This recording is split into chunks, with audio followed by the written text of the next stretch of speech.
ക്രിസ്തുവിലുള്ള പ്രിയപ്പെട്ട സഹോദരി സഹോദരന്മാരെ, കത്തോലിക്ക സഭ സെപ്റ്റംബർ 29 പ്രധാന മാലാഖമാരായ ഗബ്രിയേൽ മാലാഖ, മിഖായേൽ മാലാഖ, റഫായേൽ മാലാഖ എന്നിവരുടെ തിരുനാൾ ആഘോഷിക്കുന്നു.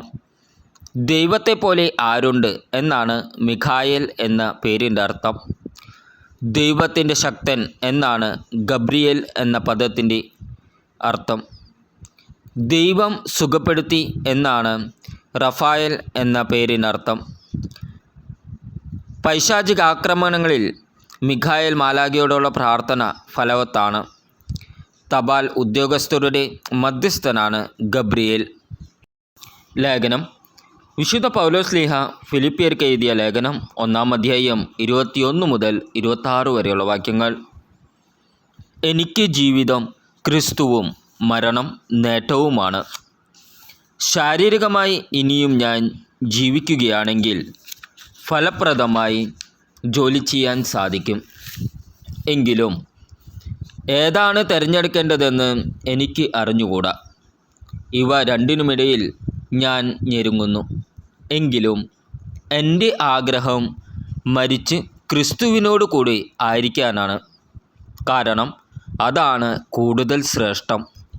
പക്ഷേ ഞാൻ ശരീരത്തിൽ തുടരുക നിങ്ങളെ സംബന്ധിച്ചിടത്തോളം കൂടുതൽ ആവശ്യമാണ്. നിങ്ങളുടെ അഭിവൃദ്ധിക്കും വിശ്വാസത്തിലുള്ള സന്തോഷത്തിനുമായി ഞാൻ തുടർന്ന് ജീവിക്കുമെന്നും നിങ്ങളെ എല്ലാവരോടും കൂടെ ആയിരിക്കുമെന്നും എനിക്കറിയാം. നിങ്ങളുടെ അടുത്തേക്കുള്ള എൻ്റെ തിരിച്ചുവരവ് യേശുക്രിസ്തുവിൽ ഞാൻ മൂലമുള്ള നിങ്ങളുടെ അഭിമാനത്തെ വർദ്ധിപ്പിക്കും. നമ്മുടെ കർത്താവായ ഈശോമിശിഹായ്ക്ക് സ്തുതി. ഇന്നത്തെ ദൈവവചനം വിശുദ്ധ മാർക്കോസ് എഴുതിയ സുവിശേഷം 8-ാം അധ്യായം 31 മുതൽ 38 വരെയുള്ള വാക്യങ്ങൾ.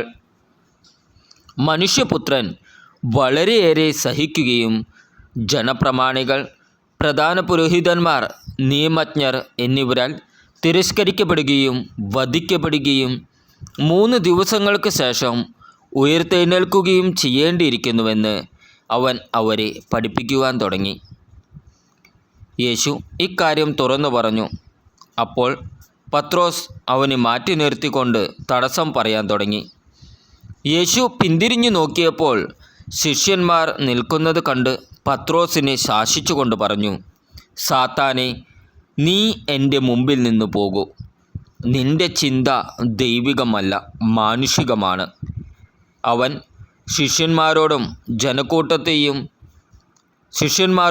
ജനക്കൂട്ടത്തെയും തൻ്റെ അടുത്തേക്ക് വിളിച്ചു വരുത്തി അവരോട് പറഞ്ഞു, ആരെങ്കിലും എന്നെ അനുഗമിക്കാൻ ആഗ്രഹിക്കുന്നെങ്കിൽ അവൻ തന്നെ പരിത്യജിച്ച് തൻ്റെ കുരിശുമെടുത്ത് എന്നെ അനുഗമിക്കട്ടെ.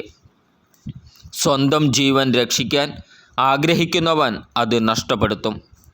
ആരെങ്കിലും എനിക്ക് വേണ്ടിയോ സുവിശേഷത്തിനു വേണ്ടിയോ സ്വന്തം ജീവൻ നഷ്ടപ്പെടുത്തിയാൽ അവൻ അതിനെ രക്ഷിക്കും. ഒരുവൻ ലോകം മുഴുവൻ നേടിയാലും തൻ്റെ ആത്മാവിനെ നഷ്ടപ്പെടുത്തിയാൽ അതുകൊണ്ട് അവന് എന്തു പ്രയോജനം? മനുഷ്യൻ സ്വന്തം ആത്മാവിന് പകരമായി എന്തു കൊടുക്കും? പാപം നിറഞ്ഞതും അവിശ്വസ്തവുമായ ഈ തലമുറയിൽ എന്നെക്കുറിച്ചോ എൻ്റെ വചനങ്ങളെക്കുറിച്ചോ ലജ്ജിക്കുന്നവനെ പറ്റി മനുഷ്യപുത്രനും തൻ്റെ പിതാവിൻ്റെ മഹത്വത്തിൽ പരിശുദ്ധ ദൂതന്മാരോടുകൂടി വരുമ്പോൾ ലജ്ജിക്കും. നമ്മുടെ കർത്താവായ ഈശോമിശിഹായ്ക്ക് സ്തുതി.